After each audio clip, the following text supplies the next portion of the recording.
నమస్తే అండి. అసలా ఈ విజయసాయి రెడ్డి గారి మీదకి మద్యం స్కామ్ మొత్తాన్ని నెట్టేసే ప్రయత్నం జరుగుతుందని సజ్జల రామకృష్ణారెడ్డి గారు నిన్న మాట్లాడుతా అసలు ఇప్పుడు ట్రాన్సాక్షన్స్ ఎక్కడ జరుగుతున్నాయని మాట్లాడడం జరిగింది. వీటిని ఏ విధంగా చూస్తారు మీరు? ఎస్.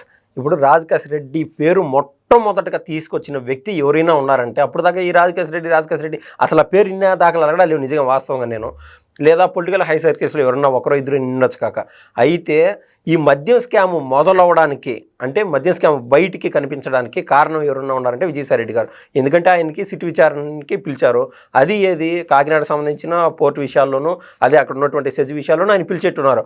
ఆ రోజు బయట మీడియా సమావేశానికి బయటకు వచ్చి ఇక్కడ ఎట్టున్నదంటే అండి, ఒకరు పోయి కెమెరాగా మూవ్ చేశారు ఇంకో చదరంగంలో, ఇంకొకటి రే నేను మినిస్టర్ దింపుతా అంటాడు, ఇంకొకటి గుర్రం బయటికి తీసుకొని వస్తాడు, ఎత్తుకు పై ఎత్తులు వేసుకుంటా ఉన్నారు. ఇక్కడ వైసీపీ యొక్క సమూహమే ఏం చేస్తుందంటే ఒకరిని ముంచే విధంగా మరొకరు. ఆ రోజు వ్యవహారం ఏంది, నేను చెప్పినట్టు కాకినాడ సీపోర్టుకు సంబంధించిన వ్యవహారం. ఈయన విజయసాయి రెడ్డి బయటకు వచ్చి ఆయన చేసినటువంటి తప్పిదాలు ఎవరినైతే బ్లాక్మెయిల్ చేసి ఒక 1200 కోట్లకు సంబంధించిన వ్యవహారాన్ని ఒక 14 కోట్లకి పేక మీద కత్తిపెట్టి కేవీఆర్ దగ్గర గుంజుకునే వ్యవహారాలు ఇవన్నీ చూసాం. వాళ్ళ మధ్య అదంతా కాంప్రమైజ్ అయిపోయింది, అది వేరే సబ్జెక్ట్ కావచ్చు కాక. కానీ పబ్లిక్లో ఆయన చెడిపోకుండా చెడ్డ పేరు తెచ్చుకోకుండా ఆయన బయటకు వచ్చి ఏమన్నాడంటే ఉన్న పళ్ళంగా ఇది లిక్కర్ స్కామ్ ఉంది బయటికి తీసుకొచ్చాడు. ఈ లిక్కర్ స్కామ్లో కర్త కర్మ క్రియ మొత్తం రాజకేశ్ రెడ్డి అన్నాడు. ఆ రోజు జగన్మోహన్ రెడ్డి గారి పేరు చెప్పే ధైర్యం లేదు. దాంతోపాటు ఈయన చేసింది ఒక తప్పు, ఏది సీపోర్టుకు సంబంధించిన వ్యవహారం, దాని పక్కన పెద్ద గీతగా నగిస్తే పెద్ద తప్పుగా చూపించేస్తే ఇది ఆటోమేటిక్గా చిన్న పూచిక పుల్ల అయిపోతుంది. అదొక మాస్టర్ బ్రెయిన్తో విజయసాయి రెడ్డి చెప్పినాడు. ఆడి నుంచి మొదలు ఈ సిట్టు దర్యాప్తు ఊపందుకునింది. ఆయన ఇచ్చినటువంటి కొద్దిమేర ఇన్ఫర్మేషన్, తర్వాత ఒక్కొక్కరిని లింకుల ద్వారా ఎవరైతే డబ్బులు ట్రాన్స్ఫర్ చేశారో, తొడా వెహికల్స్ వాడినారో, రకరకాల ప్రయాసాలు పడి సిట్టు వారు ఒక కొలుక్కు తెచ్చి 305 పేజీల ఛార్జ్ షీట్ అంటూ తయారు చేశారు. ఈ వైసీపీ వారు ఏం చూస్తారండి, ముఖ్య శత్రుగా విజయసాయి రెడ్డినే చూస్తారు. ఎందుకంటే అది ఫౌండేషన్ ఎక్కడైతే మొదలైందో అక్కడనే చూస్తారు. సో విజయసాయి రెడ్డి పైన చెప్పలేనంత కసి కోపం పెంచుకున్నారు వైసీపీ వారు. తర్వాత కూడా ఏమైందంటే విజయసాయి రెడ్డితో పాటు మిథున్ రెడ్డి గారికి 2 అవకాశాలు ఇచ్చారు. ఇది ముందు ఇతనితో మాట్లాడమని, ఎవరితో, దేశ ప్రధాని అయినటువంటి నరేంద్ర మోడీ గారితోనూ అదేవిధంగా అమిత్ షా గారితో మాట్లాడమని. అక్కడ వీళ్ళ పాచికలు పారలేదు. అది పక్కన పెట్టి ఆర్ఎస్ఎస్ వాళ్ళతో మాట్లాడండి రా స్వామి అని చెప్పి జగన్మోహన్ రెడ్డి గారు హుకుం జారీ చేయడం జరిగింది. ఇంకా విజయసాయి రెడ్డి వచ్చి నేను శశి అంటే శశి, దీంట్లో ఆల్రెడీ డెప్త్ వెళ్ళిపోయింది నా సిట్టు ఇన్వెస్టిగేషను, ఆడిపోతే చెడ్డపేరు వస్తుంది, నేను రాజకీయాలకు స్వస్తి చెప్పినా అని చెప్పి. ఎందుకంటే మద్య స్కామ్లో నేను అనుకుంటున్నాను కనీసం ఒక 3 to 4% కూడా ఈయన డబ్బులు తీసుకున్నాడు అని నేనైతే అనుకుంటున్నాను వాస్తవంగా కూడా. అది కూడా సిటీ వారు నిరూపించే ప్రయత్నం అంటూ ఉంది. ఎందుకంటే అన్ని డాక్యుమెంటేషన్లో మన బయట తెలుస్తుంది కాబట్టి. సో విజయసాయి రెడ్డి ఆర్ఎస్ఎస్ వాళ్ళతో కూడా మాట్లాడినందువలన జగన్మోహన్ రెడ్డి చెప్పలేనంత యుగో, స్వతహాగా ఆయన యుగో క్యాండిడేట్ కాబట్టి ఆయన కసి పెంచుకున్నాడు. ఆ రోజు నుంచి ఎప్పుడు దొరుకుతాడా అని అనుకుంటా ఉంటే మొన్న ఎవరినో ములాఖత్తులో రాజకేశ్ రెడ్డిని కల్పించి వాళ్ళకి ఇన్ఫర్మేషన్ ఇచ్చాడు. మొత్తం ఈయన అరే బట్టే బాజ్ అన్నాడు, మీకు గుర్తుందండి విజయసాయి రెడ్డి గారిని రాజకేశ్ రెడ్డి. కాబట్టి దాన్ని గుర్తు చేస్తూ ఖచ్చితంగా మొత్తం విజయసాయి రెడ్డి పైన నెట్టేయండి.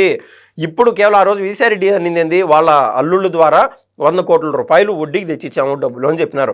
ఆ 100 కోట్ల వ్యవహారమే కాదు, మొత్తం ఈ స్కామ్ మొత్తం అయిపోయిన తర్వాత పెద్ద బాస్కి ఏం తెలీదు, దీంట్లో ఉన్నదంతా విజయసాయి రెడ్డియే తెర వెనకల దొంగలా ఉన్నాడు, ఈ డబ్బులని విజయసాయి రెడ్డికి చేరేటి అని చెప్పి ఆ పెద్ద బాసు ప్లేస్లో విజయసాయి రెడ్డియే ఉన్నాడని చెప్పి మొత్తం అంతా విజయసాయి రెడ్డి పైన నెట్టేసే ప్రయత్నం అంటూ జరుగుతుంది.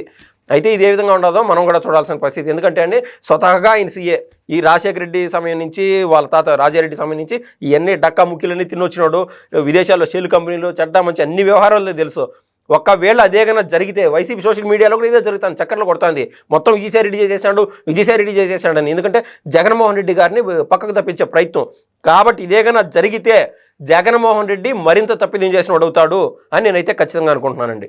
సజ్జల రామకృష్ణారెడ్డి గారు మొన్న మాట్లాడతా ఇప్పుడు జరుగుతుందంతా చూస్తున్నారు కదా మీరు, ఇప్పుడు మాత్రం ఏమైనా డిజిటల్ పేమెంట్లు యాక్సెప్ట్ చేస్తున్నారా ఏంటి, అప్పుడు ఎలా ఉందో ఇప్పుడు అలాగే ఉంది కదా అని మాట్లాడాడు.